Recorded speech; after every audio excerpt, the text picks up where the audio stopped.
बात करूंगा। वीरेन जी भी अभी गोरखपुर रीजन ट्रेवल करके आए हैं। वीरेन जी, क्या माहौल आपको अंतिम चरण में लगा और लोगों के बीच कौन से मुद्दे बीजेपी के चले और कौन से मुद्दे अपोजिशन के चले?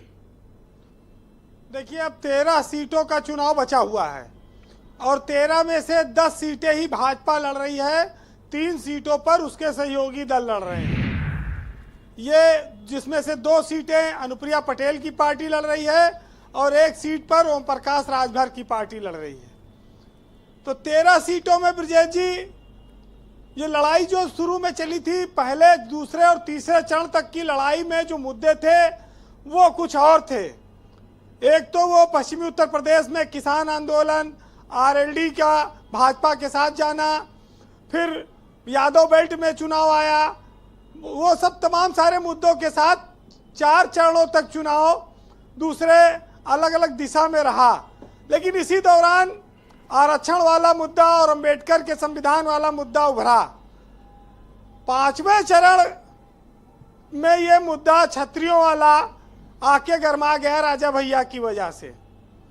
फिर यहाँ पर आपका कौशाम्बी और प्रतापगढ़ और ये इलाके में इस पर बड़ी चर्चा हो गई और उसके बाद फिर 6वां चरण और अब 7वें चरण में जहां मुख्यमंत्री और प्रधानमंत्री दोनों का इलाका है।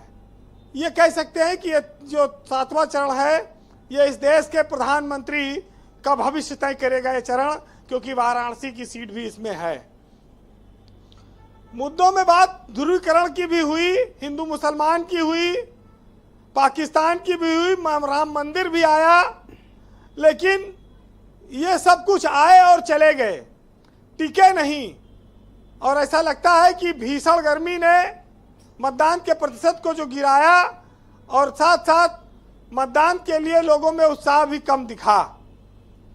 ये चुनाव अलग अलग बेल्ट में आपने एक सवाल किया था, ओबीसी समाज में, कुर्मी समाज के लोग जी, उसी तरह से एक सवाल और दिखता है कि निषाद समाज के लोग गोरखपुर में काजल निषाद को काफी समर्थन दे रहे हैं और संत कबीर नगर में परवीन निषाद को समर्थन दे रहे हैं बड़ी संख्या में।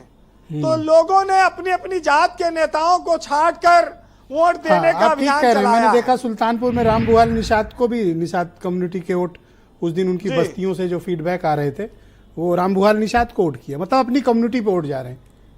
अब कुछ सीटों की बात हो जाए जिसमें गोरखपुर मंडल आता है, उसमें अगर आप देखें तो गोरखपुर, महाराजगंज, देवरिया, सलेमपुर, वाराणसी, ये जो सीटें हैं यहाँ भाजपा की अच्छी पकड़ है।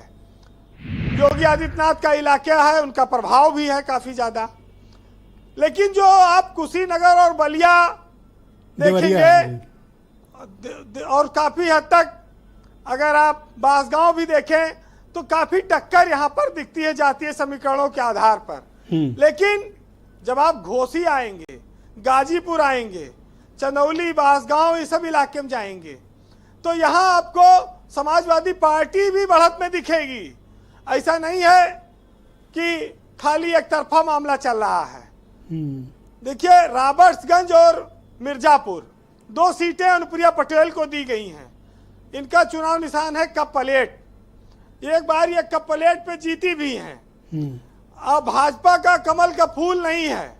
कमल का फूल ओम प्रकाश राजभर के भी निशान पर नहीं रहेगा, वो छड़ी पे लड़ रहे हैं। ये इन लोगों का सबसे ज्यादा नुकसान है। अगर ये संजय निषाद की तरह होशियार होते तो जैसे परवीन निषाद लड़ रहे हैं जी हाथ कमल के फूल पर, तो वो भी लड़ाते तो इनको फायदा होता। अब ये चुनाव में लोगों का कुछ बड़बोलापन होता है, कुछ लोगों का कहा जाए ओवर कॉन्फिडेंस भी होता है और दबंगई से नहीं, संगठन और समीकरण से चुनाव जीते जाते हैं जी। और जिस तरह से संगठन और समीकरण बना है, जब एक टाइम आया था जब शुरुआत नहीं हुई थी लोकसभा चुनाव की, तब बीजेपी ने 75+ का नारा दिया, कहा कि हम 75+ उत्तर प्रदेश में जीतेंगे। शुरुआत अच्छी दिखी थी, लेकिन बीच में हवा बदली। क्षत्रियों की नाराजगी पहले दौर से शुरू हुई, फिर अंबेडकर के संविधान का इशू बीजेपी के सामने आया, आरक्षण को डर खत्म करने की बात आई, वहां बीजेपी डैमेज कंट्रोल में लगी। फिर राजा भैया वाला प्रकरण आ गया, अनुप्रिया पटेल ने, ये करते करते 6 चरण तक ये लोग तो अभी राजपूत रूठे हैं या आप मान गए हैं बीजेपी से? देखिए, वो मामला जो था राजा भैया का, वो कौशाम्बी और प्रतापगढ़ था। अब वो ज्यादा होगा तो मिर्जापुर तक दिखेगा, बाकी जगह क्षत्रिय योगी के नाम पर उनको तो वोट दे ही रहा है। लेकिन घोसी में राजभर के बजाय जो सवर्ण मतदाता है वो राजीव राय की ओर ज्यादा झुकाव देख रहा है। ये भी लोगों को आकलन करना होगा, इसका आप बाद में आकलन कर सकते हैं। अच्छा, 2 सीटें ऐसी हैं जिसमें बताया जा रहा है कि एक बलिया और एक देवरिया, कि यहाँ डायरेक्ट पॉलिटिकल कन्फ्लिक्ट हो गई है, ब्राह्मण वर्सेज राजपूत। तो ये बात तो सही हो गई है, लेकिन ब्रजेश जी, देवरिया में कांग्रेस के खाते में सीट है। अगर वो समाजवादी पार्टी के खाते में सीट होती, राधेश्याम सिंह वहां से टिकट मांग रहे थे, सपा ने दावा भी किया था जी, तो ये तस्वीर और होती, वहां पर तब सपा का दबदबा होता। लेकिन ये देवरिया में अब ठाकुर पंडित चाहे जो हो जाए या बलिया में, लेकिन ये दोनों जगह पर भाजपा अब बढ़त ले रही है।